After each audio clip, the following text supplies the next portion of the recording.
Welcome to Your Infinite Health. Are you getting older? Are you feeling it?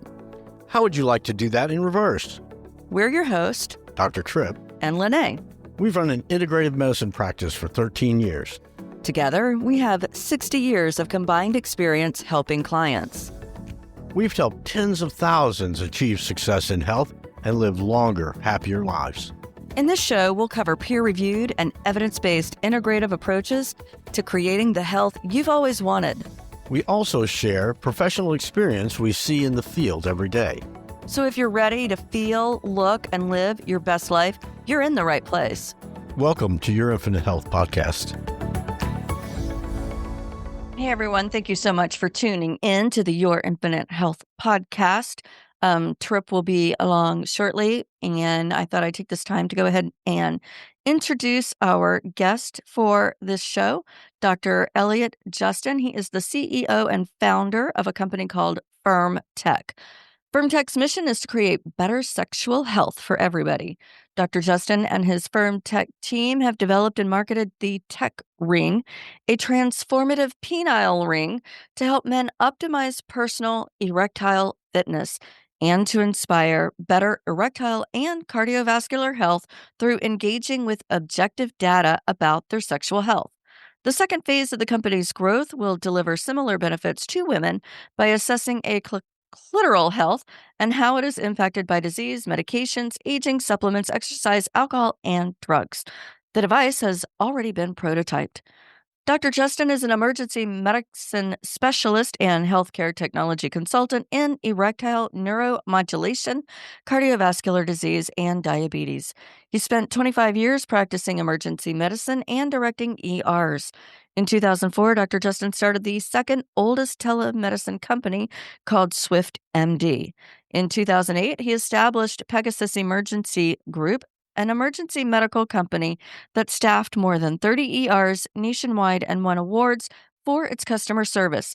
Dr. Justin has founded 6 healthcare companies and exited 4 of them, as well as advising as several service telemedicine and tech startups. In 2019, Dr. James Huddling, if I've pronounced that incorrectly, I do apologize. But he is a renowned urology researcher, and he asked Dr. Justin to help him develop a commercialize a tool for measuring nocturnal erections. Dr. Justin had to be schooled to their significance. Nocturnal erections are a leading predictive indicator and reflector of cardiovascular health. Because of his familiarity with erection rings as sex toys, he decided to embed sensors into a fresh double ring form to create the world's first smart sex tech for health. Worn overnight, this wearable can count nocturnal erections while worn during sex. It could be used to measure the duration and firmness of erections. Since almost all erection rings are made out of uncomfortable silicone and can only be worn for 30 minutes, Dr. Justin decided that it was time to innovate a fresh, easy on, easy off form made with a soft and stretchy elastomer. We're going to go with that one, that comfortably sustains erections and can be worn for hours, in addition to providing the vital signs of men's most vital organ. FirmTech's mission is to create better sexual health for everyone through fresh innovations in the functions and forms of under wearables for men and women. The Tech Ring, the world's first monitor of men's erections, has received recognition in the United States and Europe. The Tech Ring achieved second place at the 2023 CES Showstopper event in the Health, Wellness, and Innovation category and in the 2023 Most Innovative Sex Toy of the Year at XBiz. There will soon be 8 peer-reviewed research papers establishing the data from the Tech Ring as the standard for research and care for men's sexual health. Soon, FirmTech will launch its FemTech line dedicated to a similar mission for women. And if you would like to learn more about the product and FirmTech, you can go to www.myfirmtech.com. myfirmtech.com. All right, Dr. Elliot, thank you so much for joining us today. We've got a really interesting topic. I told Tripp he was probably going to have to take the lead in the conversation, but Yeah, you look like you're an expert about men's sexual health too. I can see it in your eyes. Oh, now. Don't make me blush. Um, before we go into that, if you could tell our listeners a little bit about you, how you got to be where you are today and what turned you on to firm tech. Sure. Well, by background, I'm an emergency medicine physician.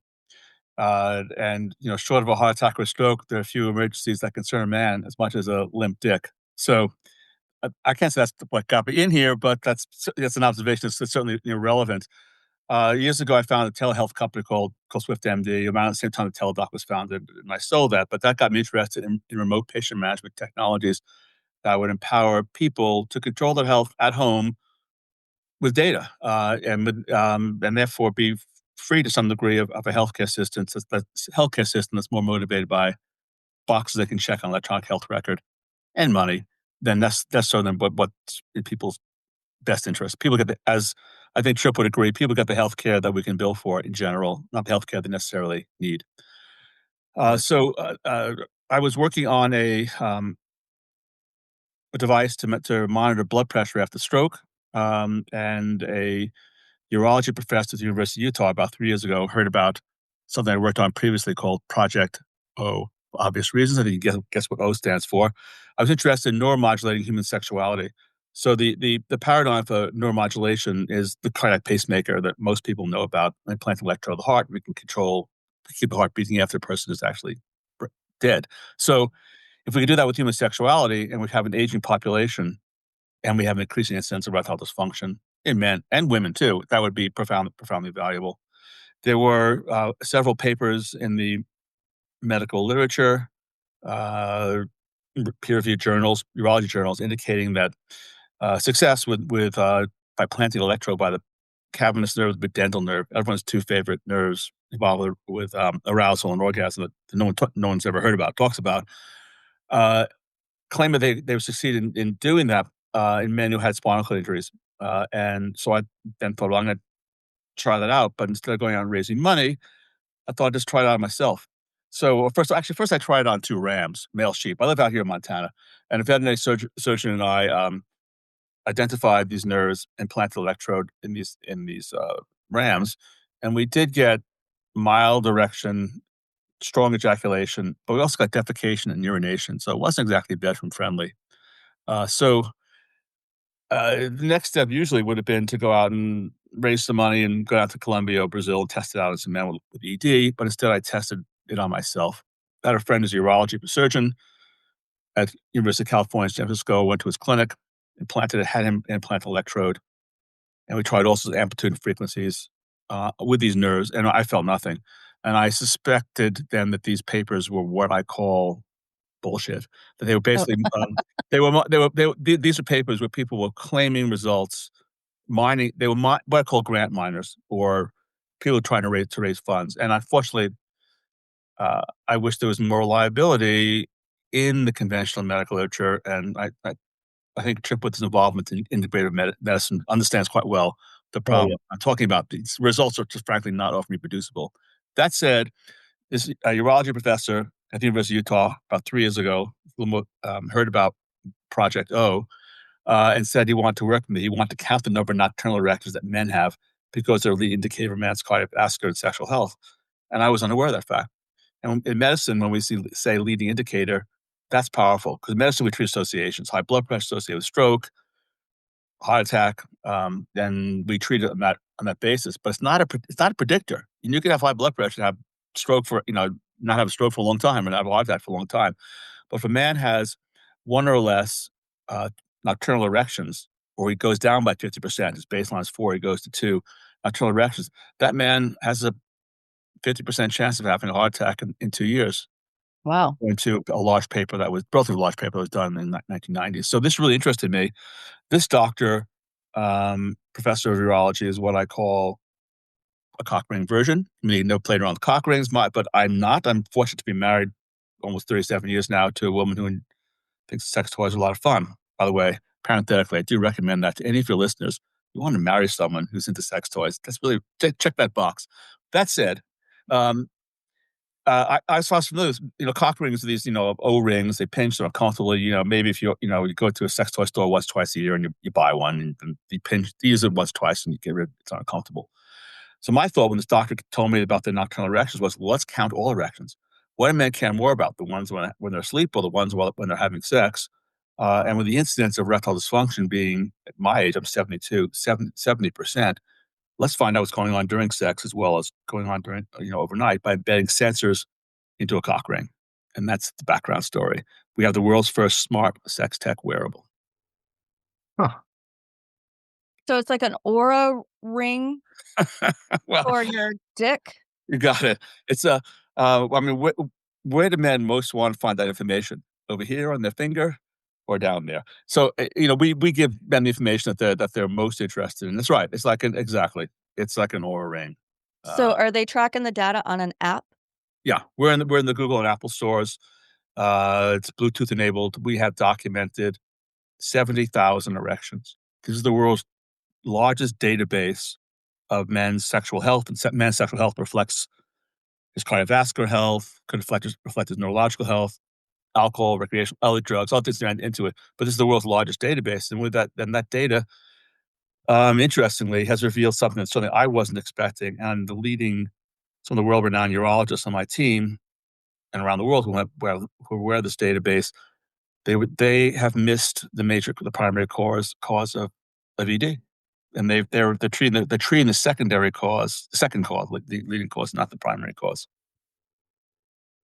Go ahead. That's fascinating. Yeah, I know, really fascinating. I guess, I'm coming from an oncology background, we probably did more clinical trials in the day than any other subspecialty. And, that was kind of our, was weaned, so to speak. And I always think, well, geez, there's so many we've had a number of guests over the past year or so with multiple different types of ED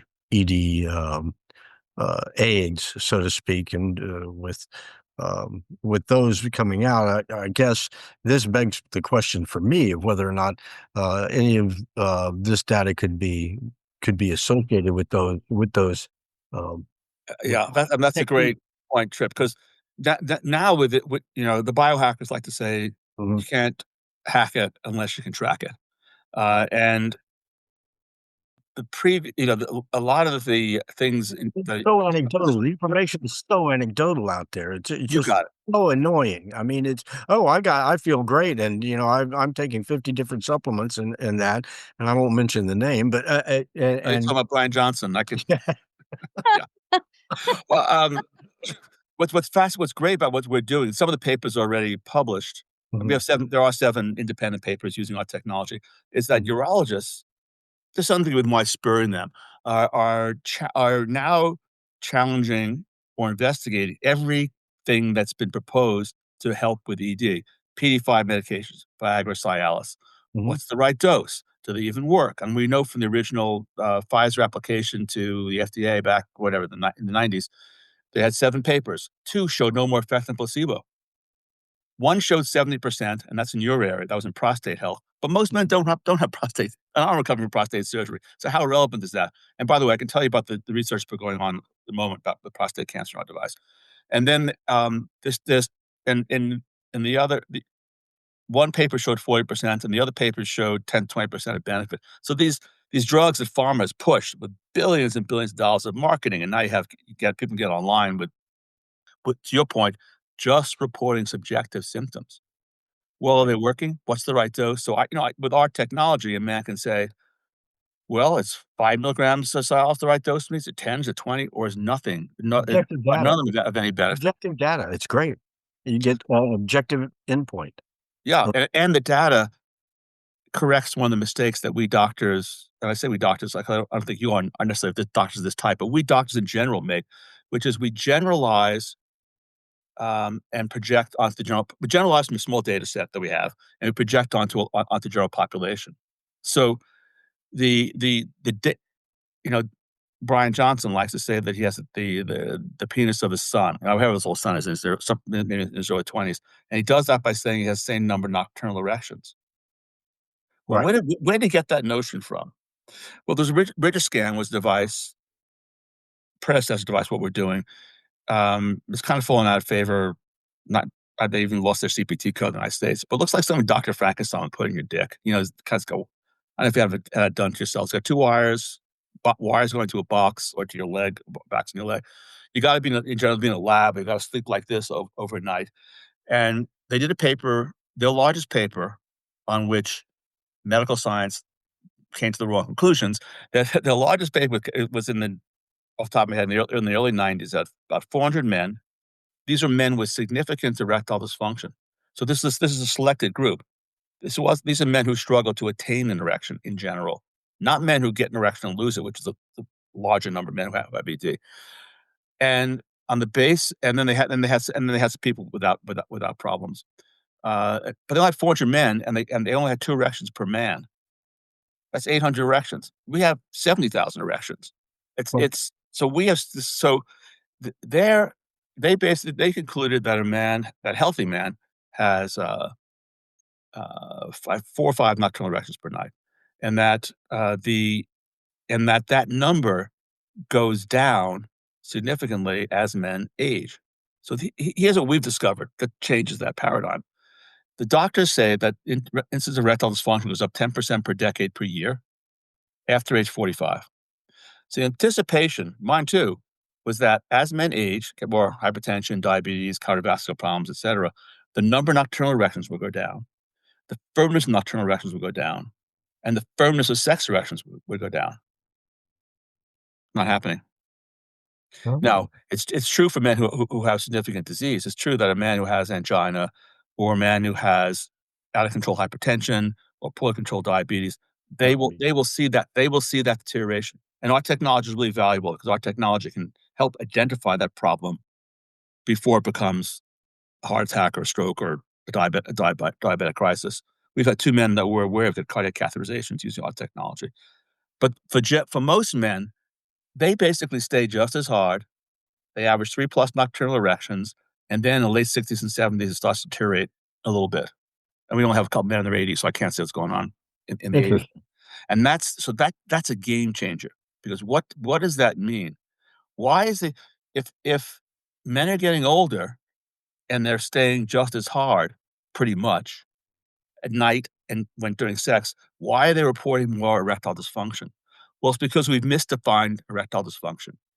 That's one reason. Erectile dysfunction, to my mind, breaks down 2 groups. One, the men who can't attain an erection or struggle to attain an erection. That's like 10 to 12% of men. And those men have dysfunction and I have no problem identifying those men as having dysfunction. But men who get erections and lose it, they got a problem. And it's correct. It's likely to be something that's relatively easily correctable. We don't describe women as being dysfunctional anymore. I mean, I don't know how old you are, Trip. I'm 72. And early on in my career, women in the 80s, women were still being described as frigid, anorgasmic, Mhm. hysteric. Uh, the feminists came along and said, fuck that. You can't use these terms anymore. You can't describe women that way anymore. It's negative. It's shaming. It also interferes with someone seeking treatment. But we still describe men. It's also not a good way to get laid. Yes, it's not. And that's a very good point. And there are a lot of those doctors do sleep with their patients. No, I'm just kidding. Uh, the several things happened though for women. One, the feminists came along and said you can't do this, and then along came vibrators. Now, back in the 80s, there was a certain embarrassment and shame associated with vibrators back when I was dating. Oh, you have to come to penetrative sex, you're gonna become vibrator addicted, etc. And that's gone now. It's mainstream. I don't know how many vibrators my wife owns. And a daughter who's 30 takes them on dates. You know, they've largely been mainstreamed. So now let's shift back to men. So men who get it up and then lose it, they're getting blood into their penis, but they're losing it. The PD5 medications, the Viagra and Cialis being the big ones, they put more blood in the penis and they help a little bit. But these men are already getting blood in their penis. Their problem is they're losing blood. So the problem is on the left side of the circulation, the right side of the circulation. We doctors have focused on the heart and arterial insufficiency, but we've not looked at the venous side of circulation as Mm. the highly likely primary cause of erectile dysfunction. And any man can, or his wife or girlfriend or boyfriend could prove this tonight. I mean, it's one of those things that's so obvious that, like kind of like wheels on suitcase. You think, why were we doing this? Why did this come about in the 80s? So, and part of the problem is that cock rings are uncomfortable. These hard O rings, they pinch, they're uncomfortable, and then this is association with them in the culture with gays or with fetishes, and so we need to have a more comfortable cock ring, which we had to invent a more comfortable cock ring. And I have a cock ring that can be worn overnight. Our cock rings are made out of elastomer, soft, comfortable elastomer, not silicone. But here's the proof. Um, and we have research that demonstrates this well too. But all a guy has to do is get rock hard. Go to whatever guys go to when you're alone, Pornhub, wherever you're going to go to. Get rock hard, and then stop, and then see how long it takes your erection to go down. And on average, it's going to be between 25 and 35 seconds.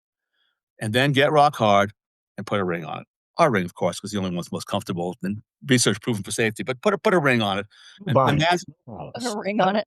yeah, and the man is going to be hard for about 3 to 4 minutes. Why is that? Because they are it's preventing the loss of blood from the penis. The urologists want to say it's the discharge of the sympathetic nervous system. It's a fight-flight reaction. But when you're alone masturbating, men that is, women too, there's no one telling you, "I'm tired." There's no one telling you your dick is too small, you're a lousy lover, "Wait a second, there's a baby crying in the next room," or, "I got this problem from work I wanna discuss with you." There are no distractions, and those variables are eliminated, and a well-designed ring is a solution for most men's erectile dysfunction. A ring is also as effective, it's a non-pharmacological solution as well too, because there's one independent paper, and we have internal research showing that a ring is as effective as 10 milligrams of tadalafil, and that's a game changer. That's quite effective for somebody with that disease process. Yeah. Yes. So that's the big discovery that we made, that the problem is on the venous side circulation, and every man experiences this. Every man, normal man, who's when they're 12 or 13 years old, they hold the hand of their girlfriend or even boyfriend today. They hold someone else's hand. They get turned on for an hour and a half. They get blue balls. It doesn't happen as we get older. Why? What is changing between age 14, 28, 56, et cetera? What is happening in people who are overall are in good health? Every erection ends in a venous leak. I prefer to call it the fading erection of aging. Right. Every erection ends with blood leaving the penis. As we get older, for reasons that we don't know, because 'cause every man experiences this. As we get older, our smooth muscles get weak around our venules, and we don't hold blood in our penis the way we did when we were younger. We don't pump blood back to our heart as well either. If I sit in a plane for 5 6 hours, my socks might get a little tight, my rings might get a little tight as well too. But even in men in good cardiovascular condition have this issue as well. The erections fade faster as they get older. That's interesting, and that is not just the things because I do pee shots and use bio nanoparticles for men with ED from time to time, and those and it does have improved function. There is an improved functional result. The interesting thing is that's probably some sort of rejuvenation or increasing health in those vascular smooth muscles that are retaining the blood. Well, and as I was indicating earlier, there are researchers who are looking at all these other both conventional modalities and alternative modalities. I only touched upon D5s. You, me- you mentioned P shots, but there are supplements like PT141, which claims are made. There are there's shockwave therapy, testosterone replacement therapy, and all these things can now be tested, but most importantly, tested individually. Because the data from our device is objective, actionable, but it's also personal. So there are men who might respond to tea and men who don't respond to tea. There are men who might respond because to shockwave therapy and men who don't shockwave therapy. And some of those determinations and also the monitoring can be done with data. We don't again, the mistake that we doctors make is we generalize from the sickest people that we see. And this is a mistake that the urologists have, made. They see, especially academic urologists, they're at the universities and they see people who are truly dysfunctional. They're not seeing the people in general who have an issue that that can be easily resolved. So the conclusion they come to is the problems with the heart, the problems with the arteries, the person not responding to cells of Viagra. You need an implant. But the real problem is, you touched on the second cause. There's when a man loses confidence because his erections start to fade faster. He also has sympathetic nervous system problem in his head. He gets performance anxiety and loses his confidence, and uh, that's that's the big discovery. So, so yeah, I love to see at the end of the day with the data that you can generate with this some real, especially with the the gains waves thing, the and these Well, I can email you our data about how the expected deterioration is not happening. But there was a doctor using, I think Gainesway is now called Games Day, something like that. There was an academic physician um, in Orange County who was going to do a study of shockwave therapy, Gainesway specifically, and our device. And he stopped doing the study because he said he would lose 25 to 40% of his patients. So why is that? Because a man who has, they want to treat everyone.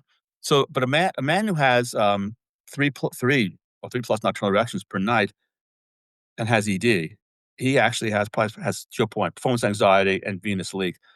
He doesn't have vascular disease. He doesn't have narrowing significant narrowing yet of his arteries. So you can any benefit that he's going to get is probably going to be a placebo benefit. At the other extreme, if a man has one or less nocturnal erections, it's highly likely that his vascular disease is so advanced that shockwave therapy is not going to be any benefit. And I really would like.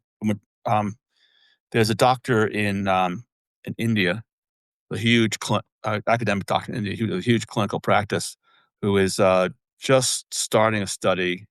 He doesn't have IB approval yet. He's will be starting a study though with like 400 patients to try to assess, if I'm going to shock people, who's going to benefit, who's not going to benefit. We don't want people wasting thousands. The United States is cash business. You don't want people wasting thousands of dollars if they don't need it. And we have men buying our technology. I've heard about this before they start shockwave therapy, and then they say, "Hey, gee, I went from 2 nocturnals to 3+ nocturnals.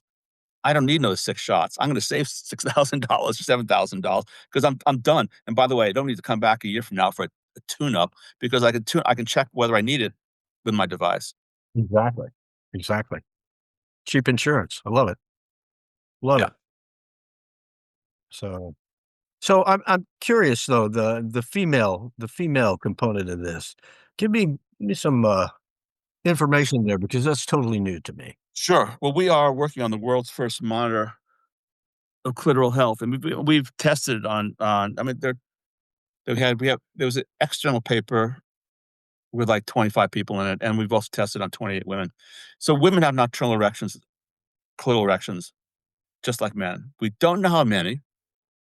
My assumption right now, not assumption, my thesis is probably going to be about the same number as it is in men. I could be wrong. Hmm. We don't know yet. Although we should see, because women who go through menopause, they should see a very dramatic falling off of that because because they lose testosterone. So, but if women had data, it would probably be more valuable for them than for men. And why is that? Well, postmenopausal women have all the same problems with hypertension, diabetes, obesity, atherosclerosis, et cetera, that men do. They've lost their hormonal protection against these problems as they go through menopause. The what But premenopausal women in advanced cultures, this doesn't make them advanced, but but they take hormones and they take SRI antidepressants and anti-anxiety medications that also have significant impact upon their sexual performance and their sexual health. And we doctors, again, make this a one-size-fits-all solution. Hey, you're depressed, you get this dose. Everyone gets the same dose. You, um, you need birth control, you get the same dose. And when you have data, again, that's individual, you can then say, well, maybe that's not the right dose for me. Maybe half the dose will work and give me the same effect. But we don't know right now. And I know on the male side, we have had 3 doctors who are taking doses of antidepressants who regulated their doses down with with the male technology. In one case, the guy eliminated it completely, just didn't see any benefit for it. So Mhm. this is a 3D printed model of of the female device. Starts inside the vagina. This sits behind the pubic symphysis, and this will Okay. have a sensor in it um, to measure pubic muscle contractions of arousal and orgasm. And that's interesting. That there's a vibrator called Lioness that does the same thing, although that can't be used with penetrative sex. This can be. But more interestingly, the clitoris will kind of pooch out. I don't have kind of pooch out in between there where my pinky is. Um, these two sensors are on either side of the clitoris, and they're going to be thinner. They will allow us to measure clitoral engorgement at the base of the glans of the penis. Excuse me, the clitoris. And that will allow us to assess blood flow into the clitoris.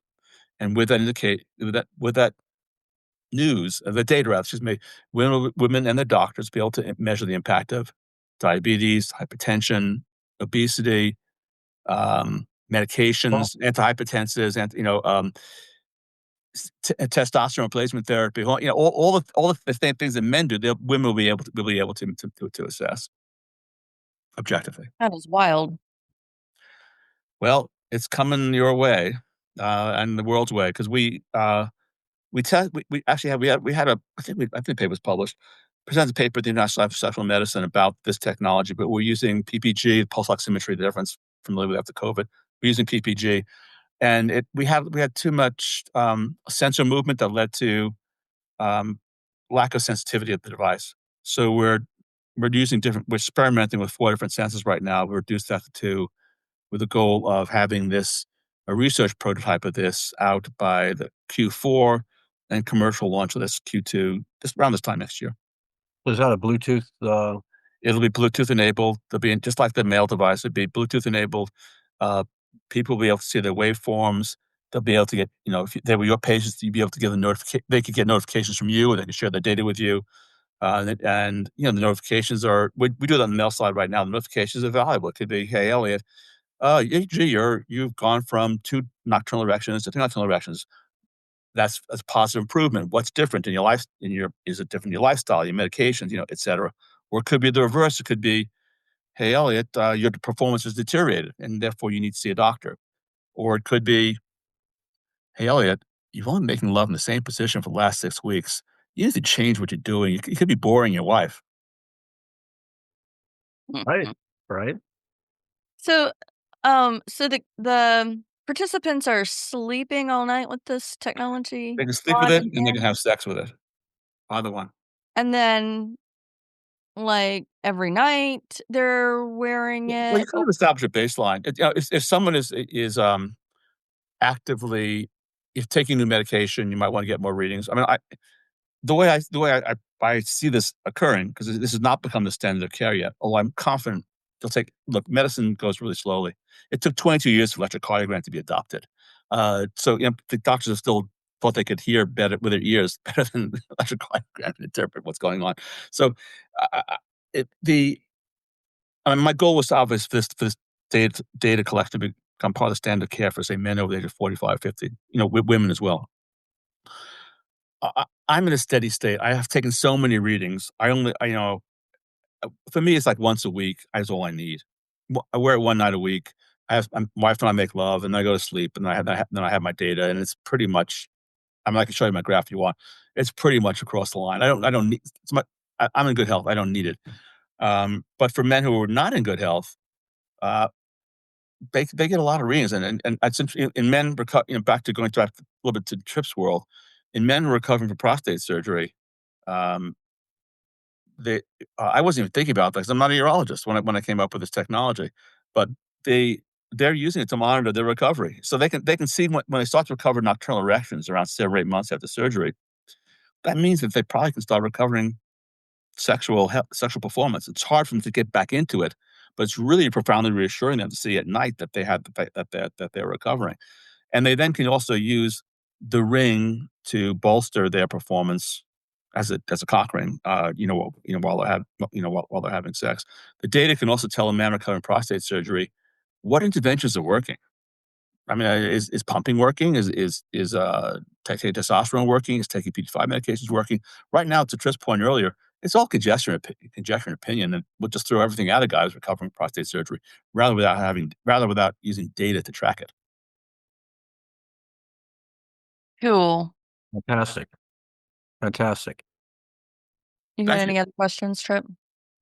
No, I think that, that's a really interesting device for the females too. Be interesting to see how that pans out data-wise also. Um, and, we all know that the SSRIs and a number of medications compromise not only male but female, um, libido and that, and it's a real challenge often, particularly as the population is aging. So, and in integrative and regenerative medicine, that's what I tend to see. So, interesting. This can be a really valuable device for a lot of patients. Well, thank you, because men and the healthcare providers like you can now harness technology to get data about something that was previously invisible. Exactly. And create classifications and what's good when, and Yes. this is fantastic, fantastic. Nice to be on the precipice. Thank you. Cool. Well, Dr. Justin, what is one thing that you would like the listener to know? I think people need to know that especially men as they get older, that there is a solution to an easy solution to the problem of fading erections, and that's an effective erection ring. And if they have a significant problem, they can now get data that can help them sort out where they are and what can be done about it. Look deeper into their health. Yes. Oh, it reflects the cardiovascular health as well too. Very cool. Very cool. Well, listener, I hope you found this educational, informational, somewhat entertaining. Dr. Justin, thank you so much for sharing your wisdom with us. Really appreciate it. Thank you. It was a pleasure. All right. And until next time. Thanks for subscribing to Your Infinite Health. I'm Dr. Tripp. And I'm Lene. Until next time, feel it, look it, and live it.